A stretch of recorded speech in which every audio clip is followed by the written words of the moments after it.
Universitária Goiânia, 870 AM. Música, informação e diversidade cultural. Emissora da UFG.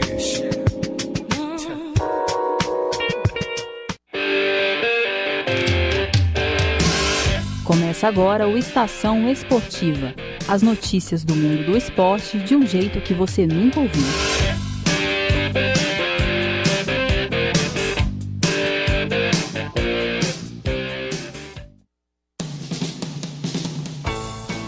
Boa noite a você ouvinte que está ligado na Universitária pelos 870 AM do seu rádio ou conectado pelo nosso site www.radio.ufg.br. Está começando agora o Estação Esportiva, uma produção dos estudantes de jornalismo da Universidade Federal de Goiás. E quem vai estar com você nesse início de noite de terça-feira sou eu, Mariana Siqueira, hoje acompanhada de Tandara Reis. Boa noite, Tandara. Boa noite, Mariana. E no programa de hoje você confere um boletim sobre a carreira do tenista Rafael Nadal. No quadro A Copa no Mundo, vamos acompanhar mais um boletim sobre um dos países participantes da competição. Além disso, vamos trazer as principais notícias do que está rolando no futebol goiano. Tudo isso e muito mais você acompanha na sequência do Estação Esportiva de hoje. Futebol goiano.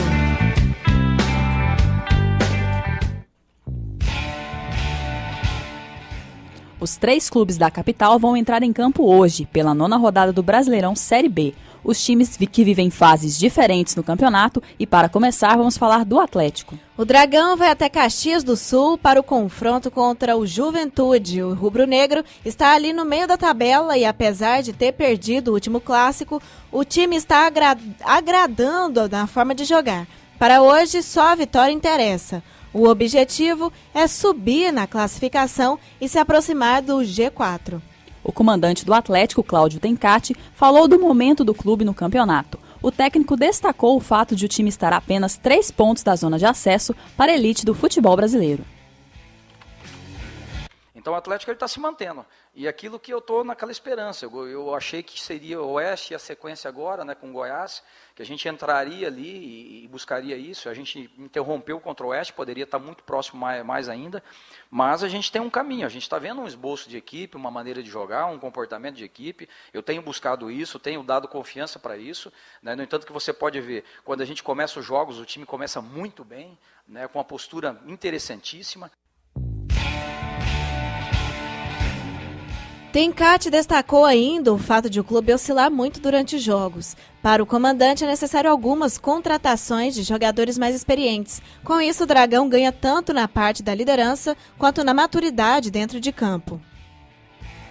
Vejo que nós atrasamos um pouquinho o nosso projeto de estar no G4, mas como eu já falei muitas vezes aqui, o importante é estar dentro do G4 na última rodada. E enquanto você não se aproxima do grupo dos 4, é de fundamental importância você não deixar esse grupo fugir, se distanciar muito, que é o caso. Hoje nós estamos a 1 ponto do G4, né? Uma vitória amanhã não nos garante entrar no G4, nós dependemos de outros resultados paralelos, mas nós vamos continuar colados no G4. E a qualquer tropeço das equipes que estão à frente, nós podemos entrar. E para o duelo de logo mais, o clube goiano vai enfrentar algumas alterações em relação ao time que entrou em campo na última rodada. René Santos foi expulso na partida contra o Goiás e o William Alves vai ser o substituto.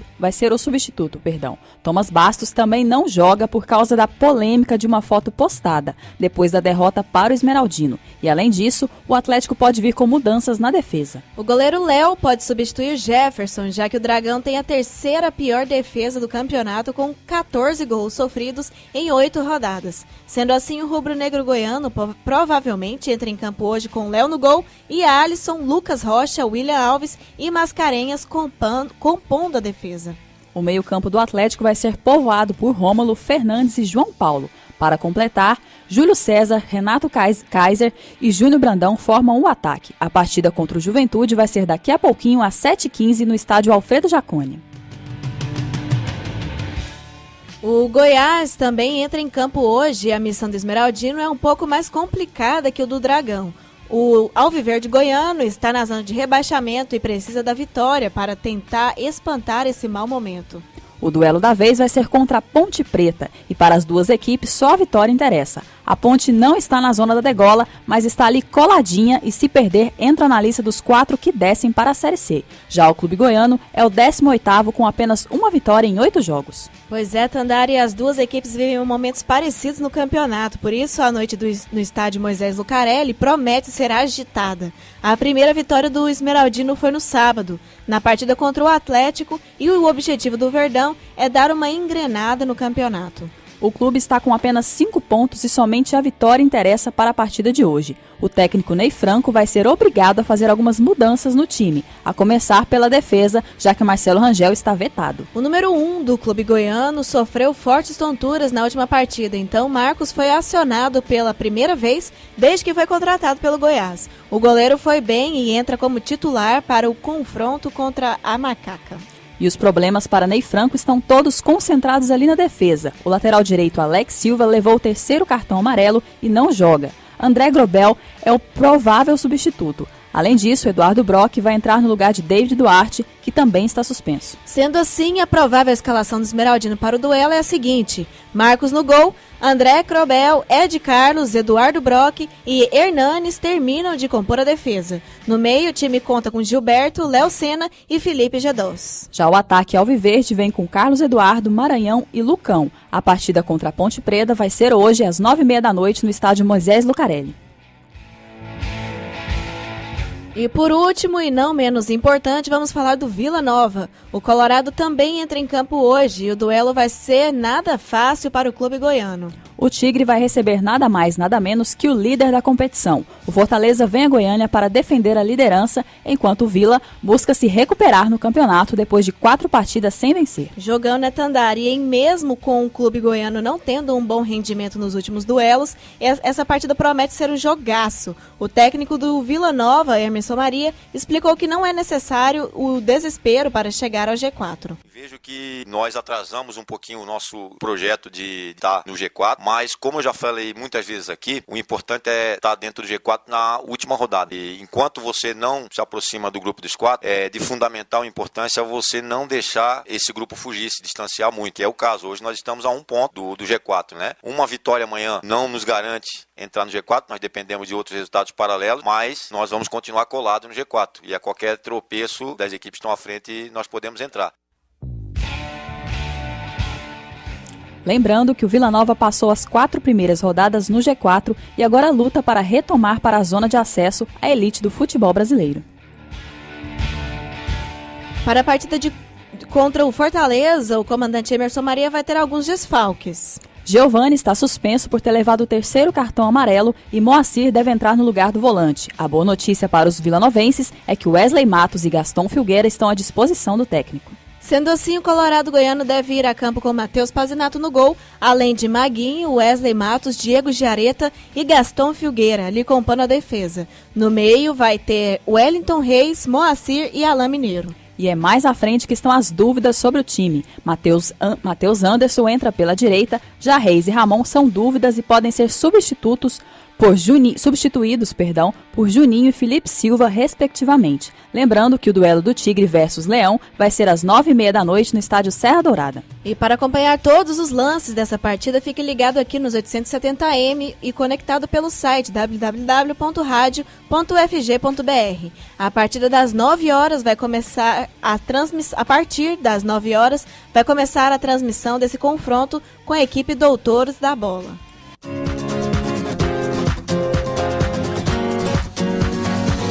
Futebol pelo mundo.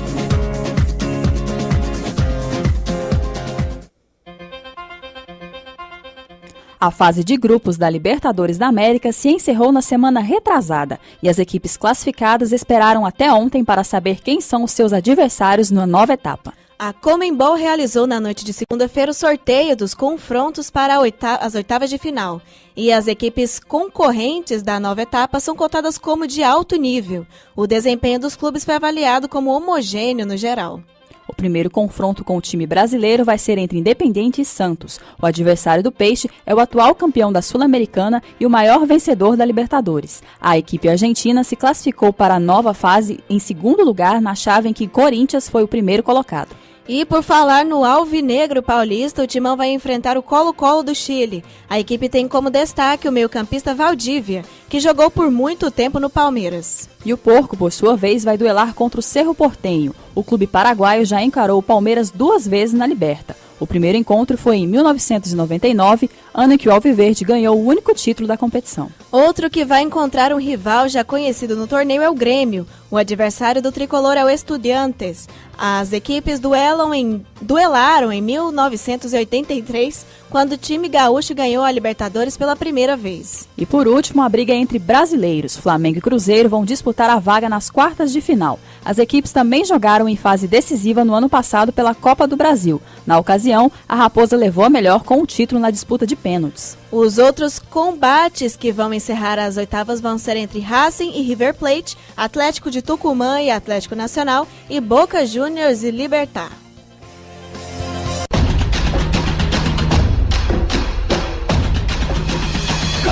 A Copa no Mundo.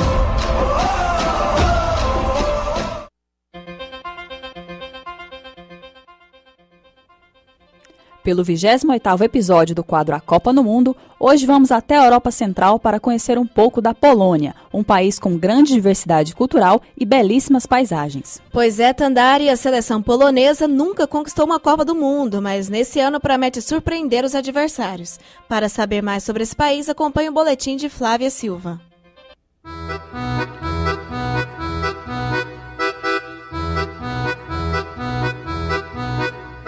O cenário de hoje é repleto de imensos castelos, igrejas, palácios, cidades modernas e sítios históricos. Estamos falando da Polônia. A República da Polônia possui 38 milhões de habitantes. Sem considerar a Rússia, a Polônia tem a 7ª maior população da Europa. O idioma oficial do país é o polonês, mas algumas pessoas também falam alemão. E o sistema de governo adotado por lá é o parlamentarismo. Localizada às margens do rio Vístula, a capital polonesa, Varsóvia, foi completamente destruída durante a Segunda Guerra Mundial. No entanto, a cidade foi reconstruída nos mínimos detalhes e seu centro histórico, mais conhecido como Cidade Velha, foi tombado pela Unesco em 1966 como Patrimônio Mundial da Humanidade. Entre os locais mais visitados da Polônia, além da Cidade Velha, destacam-se a romântica Cracóvia, com a maior praça medieval da Europa, a Praça do Mercado, e o campo de concentração de Auschwitz. No quesito cenários naturais, o gelado Mar Báltico banha a costa polonesa no norte do país, enquanto as montanhas Tatra formam belas paisagens ao sul, na fronteira com a Eslováquia. Deu para perceber que é um ótimo destino turístico para quem pretende conhecer um lado menos explorado da Europa, não é mesmo? Mas a Polônia também possui diversas cicatrizes em sua história. O país foi marcado pela sombra da Segunda Guerra Mundial, com o extermínio de milhares de judeus, pela decadência econômica devido ao domínio soviético e por invasões constantes, que mantiveram o país no esquecimento por mais de um século. Outro aspecto da história recente da Polônia que merece destaque é o Sindicato Solidariedade, fundado em 1980. O sindicato de oposição ao governo comunista local tinha como objetivo realizar mudanças na política do país e exerceu uma enorme influência na transição do regime socialista para a economia de mercado nos moldes dos países da Europa Ocidental. O líder do movimento, Lech Walesa, recebeu o Prêmio Nobel da Paz em 83 e se tornou o primeiro presidente da Polônia pós-comunista. Agora, algumas curiosidades sobre a Polônia. O país tem a maior estátua de Jesus Cristo do mundo, com 33 metros de altura e pesando 440 toneladas, localizada na cidade polonesa de Świebodzin. Os edifícios residenciais normalmente não possuem garagem, ou seja, os moradores estacionam um carro na rua mesmo. E tudo bem, já que a criminalidade na Polônia é baixíssima. E o pessoal por lá adora uma cervejinha. O país tem mais de 80 marcas diferentes da bebida e cada polonês consome em média 92 litros de cerveja por ano. Mas só pode beber em casa, viu? Na Polônia é proibido beber em locais públicos. Entre as principais personalidades da Polônia estão o pianista Frédéric Chopin, o astrônomo Nicolau Copérnico e o Papa João Paulo II. Tá, mas e o futebol? Pois é, a Polônia nunca conquistou uma Copa do Mundo. Os melhores resultados da equipe no Mundial foram os terceiros lugares nos anos de 74 e 82. O título mais importante conquistado pela seleção polonesa é a medalha de ouro nas Olimpíadas de 72. Um dos jogadores de destaque da história da seleção polonesa é Grzegorz Lato. Ele foi recordista de convocações para a equipe. Foram 95 vezes entre 71 e 84. Nesse intervalo de tempo, ele marcou 42 gols, sendo o segundo maior artilheiro da história da da Polônia. Lato também foi o artilheiro da Copa de 74, com 7 gols marcados, inclusive um deles contra o Brasil, na disputa pelo terceiro lugar. Ele ainda participou de mais 2 Copas, em 78 e 82. Mas vamos falar da seleção atual. Na lista de convocados para a Copa tem até brasileiro. O zagueiro Thiago Sionek nasceu aqui, mas se naturalizou polonês. Ele joga no SPAL da Itália e defende a camisa polonesa desde 2014. Outro craque que está confirmado é o atacante Robert Lewandowski. O jogador do Bayern de Munique é a principal esperança da Polônia na Copa. A equipe está no grupo H da Copa do Mundo, ao lado de Colômbia, Japão e Senegal. O auge do futebol do país foi durante os anos 70 e 80. Depois disso, a Polônia só participou algumas vezes da Copa e não passou nem da primeira fase. Mas para o Mundial da Rússia, a seleção apresenta uma equipe mais competitiva e dessa vez a Polônia pode ser uma boa surpresa. Com as informações, Flávia Silva para o Estação Esportiva.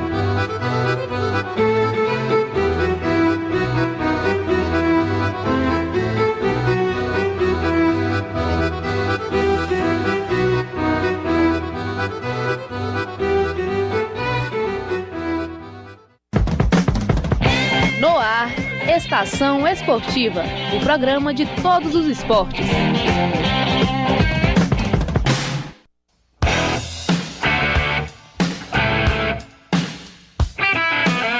Brasileirão.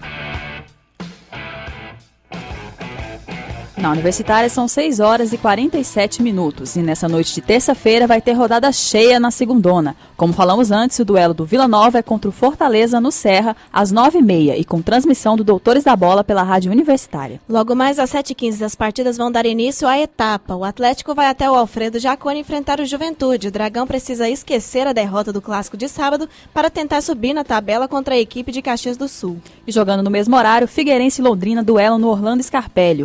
O Figueira tem o fator casa a seu favor, mas o clube do Paraná vem de vitória contra o Curitiba e entra otimista para a partida. Já no Heriberto Rios, o embate é entre Criciúma e Paysandu. O Tigre está na zona de rebaixamento e venceu pela primeira vez no campeonato na rodada passada contra o Avaí. A situação do Papão é bem diferente e entra em campo com a missão de permanecer no G4. O Curitiba vai receber o CRB no Couto Pereira. Os clubes têm objetivos distintos na rodada. O Coxa vem de derrota, mas se vencer, pode entrar na zona de acesso. Já a equipe alagoana tenta fugir do rebaixamento. Boa Esporte e São Bento se enfrentam às 8h30 da noite. O duelo é no Estádio Municipal de Varginha. O time mineiro é o lanterna, mas conseguiu somar 4 pontos em 2 jogos e continua em busca da reação. Já o Clube Paulista é o 8º e vem de 3 empates seguidos. No mesmo horário, CSA e Guarani se enfrentam no Rei Pelé. A equipe de Alagoas é comandada pelo ex-atlético Marcelo Cabo. E para a partida, o técnico vai contar com uma peça importante. O atacante Niltinho, que também esteve no rubro-negro goiano, cumpriu suspensão e vai poder voltar a campo. Já o Guarani não consegue se definir como escalação e tem um histórico ruim fora de casa desde o início da temporada. No mesmo horário, o Sampaio Corrêa vai receber o Avaí no Castelão de São Luís. As duas equipes vêm de derrota, mas a situação dos catarinenses na tabela é melhor. O Leão da Ilha é o 4º colocado e fecha a zona de acesso. Já o Clube Maranhense é o 12º com 10 pontos somados. Só lembrando que o confronto do Goiás é fora de casa contra a Ponte Preta. A partida tem início às 9h30 no Moisés Lucarelli. E as duas equipes jogam com o intuito de se afastar da parte baixa da tabela. Na Arena Barueri, o Oeste vai receber o Brasil de Pelotas. No ano passado, as duas equipes terminaram a Série B na primeira metade da tabela. Mas, por enquanto, nenhum dos dois clubes conseguiu manter a sequência de vitórias. O time da casa deve repetir a escalação da última rodada. Já a equipe do Rio Grande do Sul não vai poder contar com Bruno Colasso, que está lesionado. O Clube Paulista é o 13º com 10 pontos. E somando 9 tentos, o Brasil de Pelotas ocupa a 15ª posição. Além do futebol. Além do futebol. Além do futebol.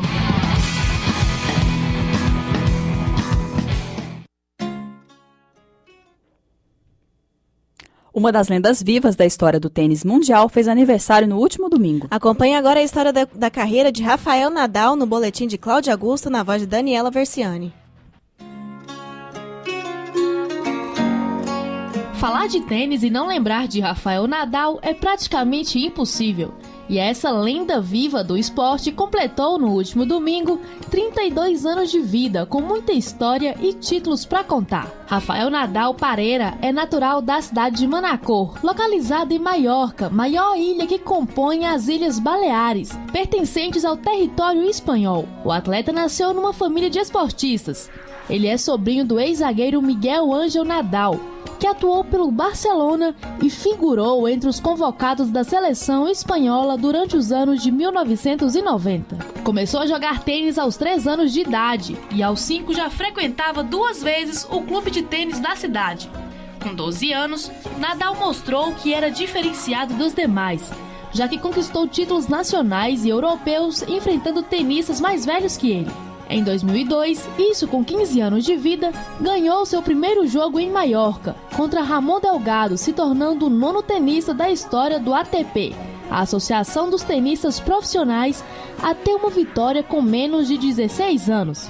Este foi também o seu primeiro jogo como tenista profissional. Com 16, passou a figurar entre os primeiros 50 colocados do ranking do tênis, na posição 49. No ano seguinte, em 2003, Rafael Nadal teve uma lesão no cotovelo, o que o tirou da sua estreia em Roland Garros. Logo em seguida, em 2004, também antes de jogar em Roland Garros, teve uma lesão no pé, ficando mais uma vez fora do torneio. Se recuperou e, para não perder mais um ano de competições, participou e ganhou um torneio na Polônia. Após 2 lesões praticamente seguidas, voltou com tudo no ano de 2005. Após acumular 5 títulos, finalmente pôde atuar em Roland Garros e concretizou o favoritismo que tinha vencendo a competição daquele ano. Nadal bateu nada mais nada menos que Roger Federer na final, na época o número 1 do mundo. Foi seu primeiro título em Roland Garros, conquistado ainda por cima no dia do seu aniversário. E Nadal não parou por aí. Ainda em 2005 ganhou 4 ATPs Master Series, em Mônaco, Roma, Montreal e Madrid. Com 10 títulos em um mesmo ano, Nadal chegou ao top 2 do ranking do tênis mundial. Teve o bicampeonato em Roland Garros no ano de 2007, batendo também Federer na final. Com tantas vitórias e títulos, Rafael Nadal conseguiu em 2008 o que já lhe pertencia por direito. Se tornou o número 1 do ranking, tirando o posto de Federer. No ano seguinte, perdeu o Roland Garros pela primeira vez para Robin Soderling, então número 25 do mundo. Por isso, caiu no mês de agosto do mesmo ano para o 3º lugar no ranking. Resumindo a carreira de Rafael Nadal até hoje, em sua carreira ele tem 896 vitórias e apenas 187 derrotas. Ele foi o tenista que ficou mais tempo invicto nas quadras de saibro, com uma sequência de 81 vitórias. Com apenas 24 anos e 10 meses de idade, foi o 2º tenista a chegar à marca de 500 vitórias. Ele também é o único tenista na história a ganhar o título de Roland Garros 5 vezes consecutivas. E nos Jogos Olímpicos do Rio de Janeiro, em 2016, ganhou a medalha de ouro em dupla com Mark Lopes. Entre tantas vitórias e altos e baixos, Rafael Nadal figura hoje como o primeiro do ranking mundial da ATP novamente, desde 20 de maio. Boletim de Cláudio Augusto na voz de Daniela Versiani para o Estação Esportiva.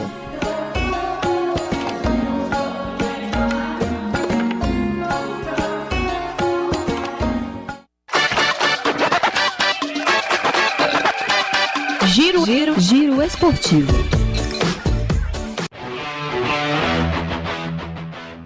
A Copa do Mundo está chegando, mas não é só o futebol que tem movimentado o mundo do esporte. Outras modalidades também têm agitado o cenário esportivo em Goiás e no mundo. No fim de semana, o ginásio da Associação do Pessoal da Caixa Econômica Federal, a APCEF, foi o palco da final da Copa Goiânia de Basquete 2018.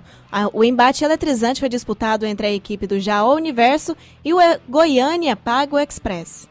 O público que lotou o local da partida presenciou um duelo de muita técnica e raça. A equipe do Goiânia Pago Express também impôs o ritmo forte desde o primeiro quarto, mas o Jaó Universo soube dosar a energia e a etapa inicial terminou com um placar de 14-14. A partir do segundo quarto até o final do jogo, a equipe do Jaó Universo mostrou em quadra sua melhor técnica e condicionamento físico. E o resultado veio com seu amplo domínio, finalizando o terceiro quarto com 15 pontos de vantagem.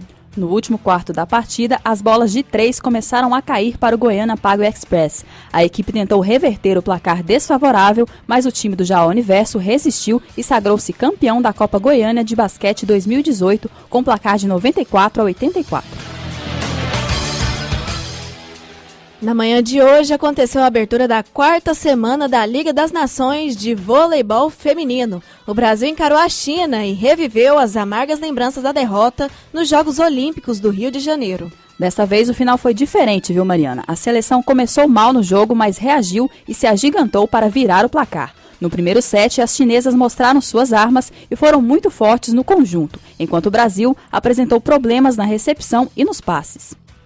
Sendo assim, as donas da casa ganharam o set por 25-18. Na segunda etapa, a equipe brasileira cresceu e os ataques encaixaram. A China esboçou uma reação e chegou a ficar a 1 ponto do empate. Mas Amanda resolveu e fechou a conta em 25-23. E foi a própria Amanda quem abriu o marcador no terceiro set. Aliás, a ponteira fez a diferença no jogo. Em um período muito equilibrado, o Brasil venceu por 27-25, porém no quarto set tudo mudou. A China voltou para o jogo e as brasileiras se perderam em quadra. A seleção errou muito e as asiáticas atropelaram com o placar de 25-10.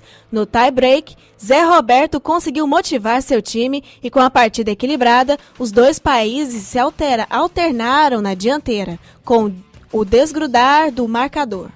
Tandara, Adenísia e Drusila cresceram do jogo, mas foram os olhos do treinador que garantiram a vitória. Depois de um ataque de Drusila, Zé Roberto viu desvio no bloqueio. Assim, a seleção brasileira conquistou o ponto decisivo para fechar o quinto set em 16-14. Com o triunfo, o Brasil chegou aos 26 pontos e está na segunda colocação da Liga. Vale destacar que as 5 melhores seleções se juntam à China, já garantida na fase final da competição por sediar a disputa. O Brasil volta à quadra na madrugada desta quarta-feira. O duelo vai ser contra os Estados Unidos, líder da Liga das Nações. A partida vai acontecer às 5 da manhã em Jiangning. A temporada 2018 de Fórmula 1 já demonstra ser a mais competitiva em 31 anos. Após 6 corridas disputadas, 3 pilotos de 3 equipes diferentes já venceram este ano. Ferrari, Mercedes e RBR, cada equipe com 2 vitórias. O ano foi de 1987, foi a última vez em que aconteceu uma temporada tão equilibrada. Há 31 anos, McLaren, Lotus e Williams tinham 2 vitórias cada, quando Alain Prost, Ayrton Senna e Nigel Mansell protagonizaram uma intensa disputa. Na atual temporada, Vettel, Hamilton e Ricciardo são os pilotos que possuem 2 vitórias cada um. No próximo domingo, dia 10, acontece a 7ª etapa da Fórmula 1, o GP no Canadá, no circuito Gilles-Villeneuve. Você está ouvindo Estação Esportiva, o horário nobre do esporte no seu rádio. Na Universitária são 6 horas e 58 minutos. E chega ao fim a Estação Esportiva desta terça-feira, dia 5 de junho de 2018. A apresentação de Mariana Siqueira e Tandara Reis. Produções e reportagens de Daniela Versiani, Flávia Silva, Marcos Moraes, Mariana Siqueira e Tandara Reis. Com edição geral e monitoria de Daniela Versiani, Mariana Siqueira e Tandara Reis. E a orientação do professor Ricardo Pavan, com direção geral de Márcia Boarati. Trabalhos técnicos de hoje foram de Clóvis Henrique, Murilo Cavalcante e Thiago Damaso. O Estação Esportiva é produzido por estudantes de jornalismo da Universidade Federal de Goiás. E para sugestões e participações, basta mandar mensagem via direct no Instagram, @Estação Esportiva, pelo e-mail estaçãoesportiva870@gmail.com ou ligar para 3521-1936. Boa noite a você, ouvinte. Boa noite, Tandara. Boa noite, Mariana. Boa noite para você, ouvinte. O Estação Esportiva volta amanhã às 6h30 da noite. Na sequência, você fica com o programa A Voz do Brasil. E fica por aqui o Estação Esportiva, a sua resenha diária sobre todas as competições do esporte.